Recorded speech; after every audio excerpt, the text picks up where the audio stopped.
அனைவருக்கும் வணக்கம். இது சாரதி லா ஸ்டடீஸ். சாரதி லா ஸ்டடீஸில் பிஎன்எஸ்எஸ்ல அடுத்ததாக பார்க்கக்கூடிய டாபிக் தான் இந்த ரெமிஷன் ஆஃப் பனிஷ்மெண்ட். உங்களுடைய சிறு வினாக்களில் கேட்டுக்கிட்டே இருக்கிறாங்க ஷார்ட் நோட்ஸில். சிறு வினாக்களை கேட்கலன்னா எந்த இடத்துல எழுதுறது பார்த்தீங்கன்னா, ஜட்ஜ்மெண்ட்டுக்கு பிறகு வரக்கூடிய கான்செப்டில் எங்கே வேணாலும் எழுதலாம். ஜட்ஜ்மெண்ட்டில் 2 டைப்பாக பிரியும். ஒன்று பார்த்தீங்கன்னா கன்விக்ஷன், இன்னொன்று பார்த்தீங்கன்னா அக்யூட்டல்னு பிரியும். நம்ம கன்விக்ஷன் சைடில் இந்த ரெமிஷனை யூஸ் பண்ணிக்கலாம். இது ஒரு ஐடியா. செக்ஷன் 479 ஆஃப் பிஎன்எஸ்எஸ் தெளிவாக சொல்லுது வாட் இஸ் ரெமிஷன் அப்படின்றது. ரெமிஷன்னா என்ன மீனிங் பார்த்தீங்கன்னா, தண்டனை தளர்வு. தண்டனை ஏதோ ஒரு தண்டனை இருக்குது, அதை பார்த்தீங்கன்னா கொஞ்சம் லூஸ் பண்ணி விட்றாங்க. தண்டனை குறைப்பு, ஏதோ ஒரு வருட காலங்கள் தண்டனை கொடுக்குறாங்கன்னு பார்த்தீங்கன்னா அந்த தண்டனை வருட காலத்தை குறைக்கிறாங்க. இதுதான் நேரடியான அர்த்தம் ரெமிஷனுக்கு. அதாவது கிரிமினலை பொறுத்த வரைக்கும் இந்த ஒரு 3 லைனை படிக்கும்போது எதனா தெரியுதான்னு நம்ம பார்க்கலாம். தண்டனை தளர்வு என்பது தண்டனையின் கால அளவை குறைப்பது, அதனுடைய டியூரேஷனை கம்மி பண்ணுறாங்க. ஆனால் அந்த இடத்துல ஏதோ ஒரு விஷயத்த சொல்கிறாங்க பாருங்க, தண்டனையின் வகை மாறாது. ஒரு பிரிசனர்ஸ் இருக்கார், அதாவது ஒரு தண்டிக்கப்பட்ட நபர் இருக்கார், குற்றவாளி. இவருக்கு பார்த்தீங்கன்னா 17 வருட காலங்கள் பார்த்தீங்கன்னா தண்டனை கொடுக்கப்படுகின்றது. என்ன மாதிரியான தண்டனைன்னா, ஏகபோக காலத்தில் அவர் பார்த்தீங்கன்னா கடுமையான சிறைவாசம் அனுபவிக்க வேண்டும். அவரை ரிகோரியஸ் இம்ப்ரிசான்மெண்ட் அண்டரில் பிரிசனில் வச்சுருக்காங்க. அப்படின்ற பட்சத்தில் அவர் ரொம்ப ஒழுக்கத்தோடு நடந்து கொள்கிறார், சொல்கிற வேலையை கரெக்டாக செய்கிறாரு, சிறையோடைய ரூல்ஸ் அண்ட் ரெகுலேஷனை முறைப்படி யூஸ் பண்ணிக்கிறாரு. காலையில் 6 மணிலேருந்து மாலை 6 மணிக்குள்ளே அவரால் எந்த ஒரு பிரச்சனையும் கிடையாது. மற்ற கைதிகளுடன் பார்த்தீங்கன்னா இன்முகத்தோடு நடந்துக்கிறாரு. சிறைச்சாலை ஊழியர்களுக்கு பார்த்தீங்கன்னா இன்முகத்தோடு நடந்துக்கிறாரு. அவங்களுடைய நல்ல மதிப்பை பெறாரு.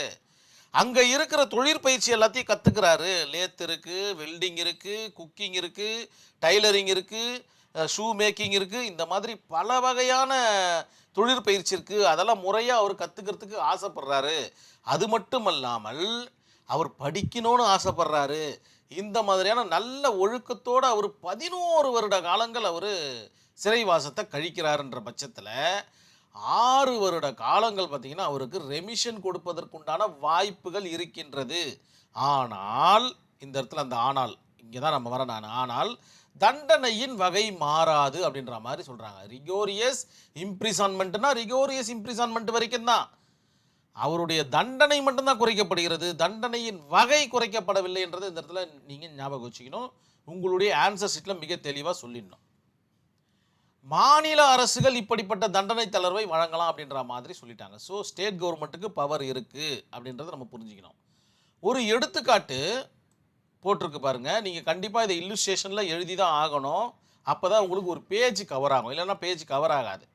479 ஆஃப் பிஎன்எஸ்எஸ் மிக தெளிவாக சொல்லிடுங்க.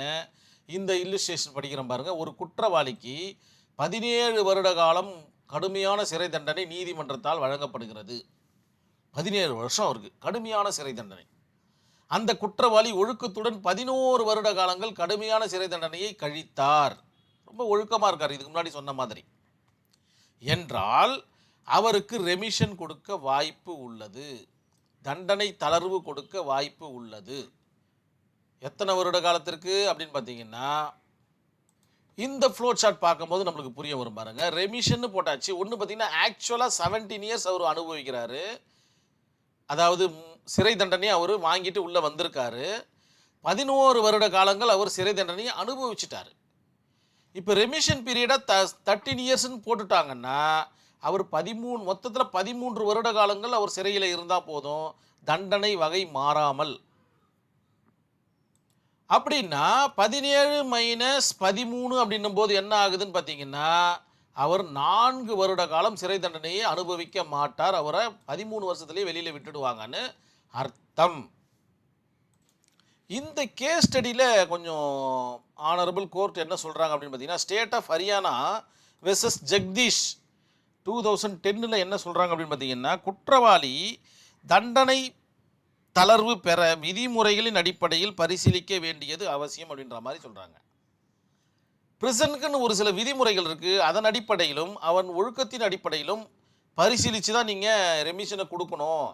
சும்மா ஃபஸ்ட் இன் ஃபஸ்ட் அவுட்டு அவர் சீனியர் அந்த மாதிரியெல்லாம் கொடுக்காதீங்க அப்படின்ற மாதிரியான ஒரு ஜட்ஜ்மெண்ட்டை ஆனரபிள் கோர்ட்டு மிக தெளிவாக கொடுத்துட்றாங்க. State of Haryana versus Jagdish அப்படின்ற கேஸ் ஸ்டடியில்.